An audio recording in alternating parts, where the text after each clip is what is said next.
Food for thought. Part 2. Food for thought. Vote values. Please take your seat 1 minute.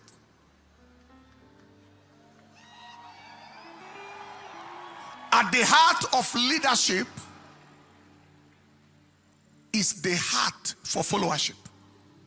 A heart for people is the crux of leadership. Loving people is the foundation for leading people. Leadership expert John Maxwell said, people don't care what you know until they know that you care.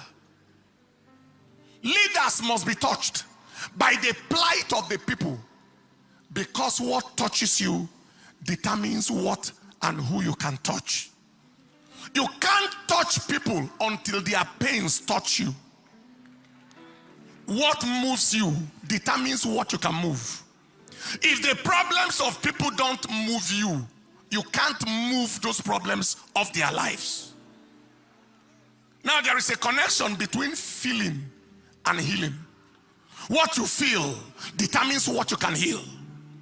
The reason why there is no healing for the people in our land is because there is no feeling for the people and their problems. Today in our nation, we have leaders and aspiring leaders who have zero feeling, zero care, zero concern for the people and their challenges. They are neither touched nor moved by the challenges of the people. We have the terrible fuel situation, cash situation in the nation currently.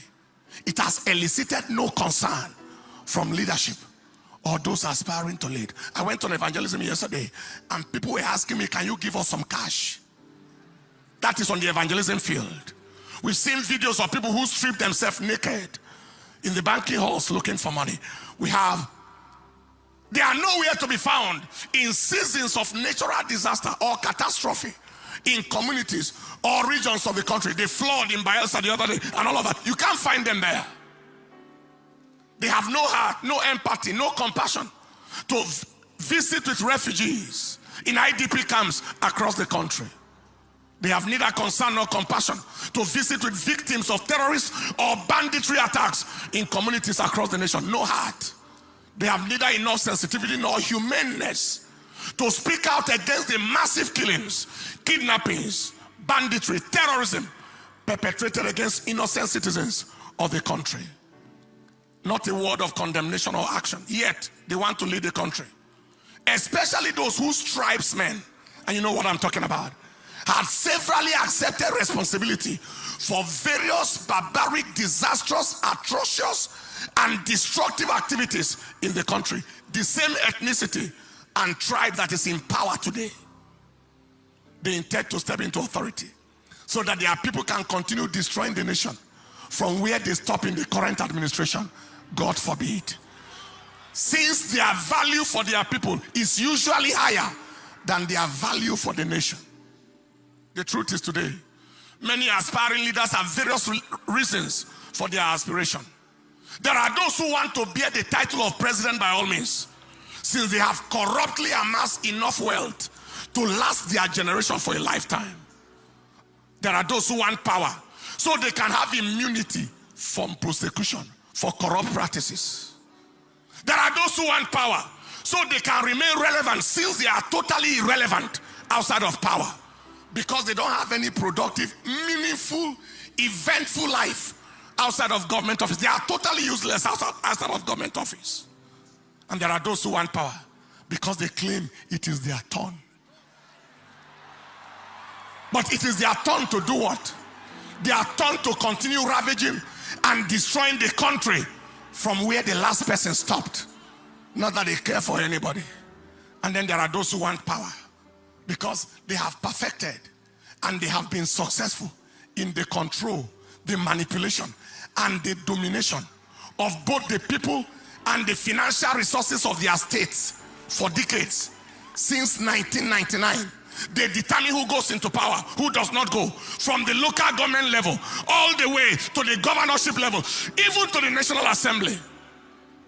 That is, they literally practically control both the people and the wealth of a state.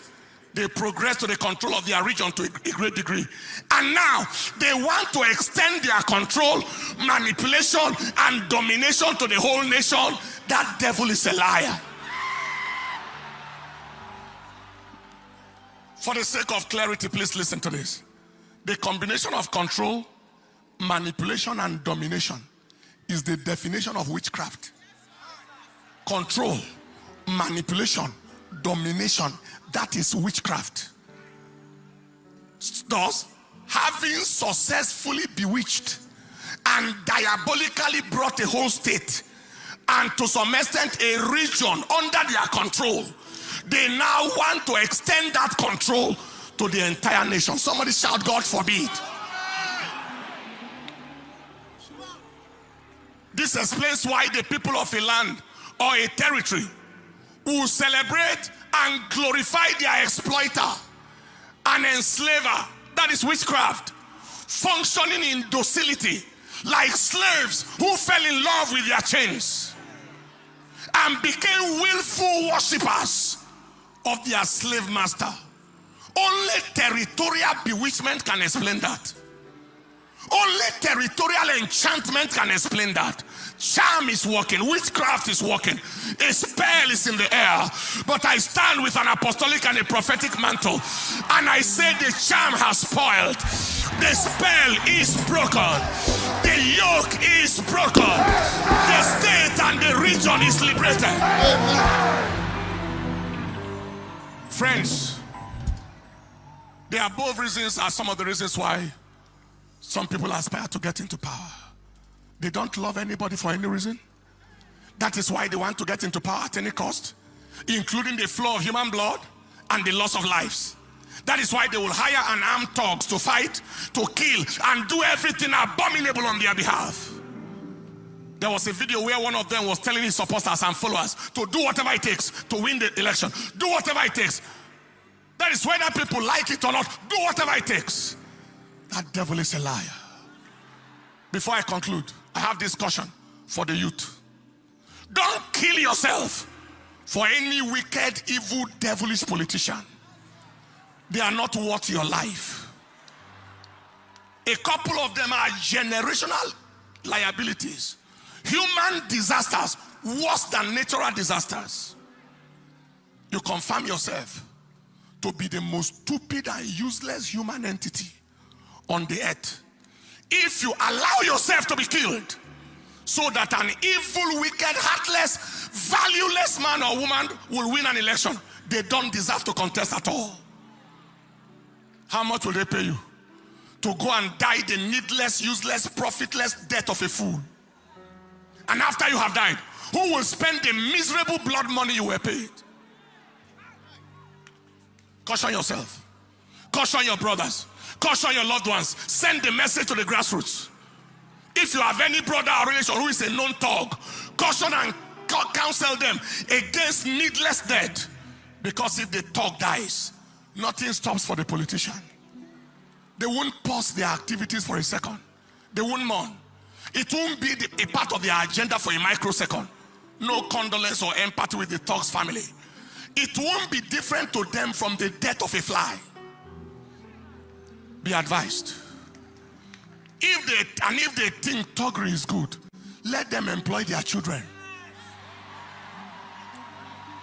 Their biological children can become thugs. Their sons, their daughters, let them push them to go and die. Not other people's children. People, in conclusion, vote value. Vote leaders with proven heart for the people, who will feel what the people feel, who go where they are. Vote leaders who are moved by the plight of the people. Vote leaders who have human sympathy and compassion. God help and bless Nigeria. Stand up on your feet, people. Now, if INEC is ready, every attempt for the postponement of election shall be rejected. Massively rejected. If the elections are credible and we trust God to be, every attempt at an interim and arrangement shall be resisted. Lift up your voice.